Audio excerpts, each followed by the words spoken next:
Assalamualaikum warahmatullahi wabarakatuh.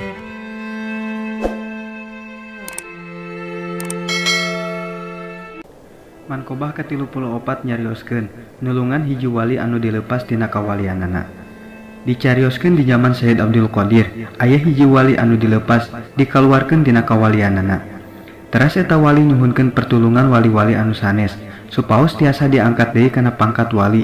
Saur wali-wali, kaula geus nyuhunkeun ka Gusti Allah supaya salira diangkat deui jadi wali. Tapi panada kaula henteu aya anu ditarima. Eta mah henteu aya deui pamuntangan sadayana oge ngan Sayyid Abdul Qadir. Teras eta wali angkat ngadahes ka Sayyid Abdul Qadir sareng nyuhunkeun syafaatna. Tidinya teras Sayyid Abdul Qadir nyuhunkeun syafaat ka Gusti Allah pikeun eta wali. Tidinya teras sumping dauhan tinu gaib. Dauhanana geus loba pisan wali-wali anu nyuhunkeun syafaat pikeun eta wali. Tapi henteu aya saurang-urang acan anu dijabah. Ayeuna maneh oge entong menta syafaat pikeun eta wali anu dilepas teh. Barang Sayyid Abdul Qadir ngadangu eta dauhan, teras anjeunna nyandak sajadahna bade angkat ka tegalan. Barang jut turun nembe salengkah, aya nu nyaur tinu gaib. Saurna, "Hei Gausul A'dom, hei Abdul Qadir, eta jalma teh jeung 1000 anu bangsa kitu geus dihampura ku aing." Barang ngalengkah deui kaduana, aya deui anu nyaur. Saurna, "Eta jalma jeung 2000 bangsa kitu geus dihampura ku aing." Barang Sayyid Abdul Qadir ngalengkah deui katiluna, aya deui anu nyarios.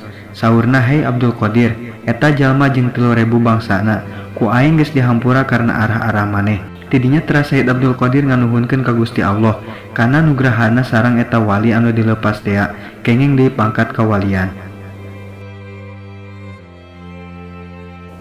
Mankobah ka-35 nyarioskeun Syekh Ahmad Ganji jadi muridna Sayyid Abdul Qadir kalawan pituduh guruna. Kacarioskeun hiji waktu Syekh Ahmad Ganji nuju abdas. Aya keretek dina manahna yen torekatna Sayyid Abdul Qadir leuwih dipikaresep tibatan torekat-torekat sejen. Keretek Syekh Ahmad Ganji kitu teh kauninga ku guruna Syekh Abi Ishaq Maghribi. Saur guruna, "Nyaho maneh martabatna Sayyid Abdul Qadir?" Saur Ahmad Ganji, "Henteu." Saur guruna, "Sayyid Abdul Qadir teh kagungan 12 sifat. Lamun lautan dijieun mangsina tetangkalan dijieun kolamna, manusia jeung jin malaikat anu nuliskeunana tangtu moal katuliskeun sahiji sifat oge." Barang Syekh Ahmad Ganji ngadangu nyarios guruna kitu, anjeunna banget mahabahna ka Sayyid Abdul Qadir, sareng banget ngarep-ngarep palai ulah waka pupus upami teu acan lebet kana torekatna. Tidinya teras anjeunna angkat ka Baghdad, barang nembe dongkap ka hiji gunung di jajahan Ajmir, anjeunna mendak hiji wahangan, teras anjeunna abdas. Saparantos abdas, teras netepan. Saparantos netepan anjeunna teras kulem. Dina kulem anjeunna kasumpingan Sayyid Abdul Qadir, nyandak makuta beureum sareng sorban hejo. Teras Syekh Ahmad Ganji ngadeg ngahormat ka Sayyid Abdul Qadir. Ka dieu sing deukeut, saur Sayyid Abdul Qadir. Teras Syekh Ahmad Ganji nyaketan, teras makuta beureum sareng sorban hejo teh dianggokeun ka anjeunna. Saur Sayyid Abdul Qadir, "Hei Ahmad Ganji, ayeuna maneh geus jadi anak murid kaula. Jeung maneh geus jadi lalaki tina satengahna rijalullah." Les deui Sayyid Abdul Qadir henteu aya. Barang Syekh Ahmad Ganji gugah, makuta beureum sareng sorban hejo aya dina mastakana. Teras Syekh Ahmad Ganji syukur ka Gusti Allah, sareng teras mulih deui ka guruna, nyarioskeun lalakonna sareng ningalikeun makutana. Saur guruna, "Hei Ahmad, ieu makuta jeung sorban keberkahan pikeun maneh. Pohara maneh dipika asihna ku Sayyid Abdul Qadir, jeung ayeuna maneh jadi pangunjulna wali." Teras Syekh Abi Ishaq Maghribi ngalap berkah nganggo makuta sareng sorban teh. Tidinya teras dipasihkeun deui ka Syekh Ahmad. Mankobah ka-36 nyarioskeun Syekh Ahmad Ganji ngalas suluh, barang bade disuhun suluhna ngapung kaluhureun sirah Syekh Ahmad Ganji. Syekh Ahmad Ganji teh hidmahna tanapi pada malana sok ngalas suluh, kange masak roti pakir-pakir. Barang saparantos nganggo makuta ti Sayyid Abdul Qadir.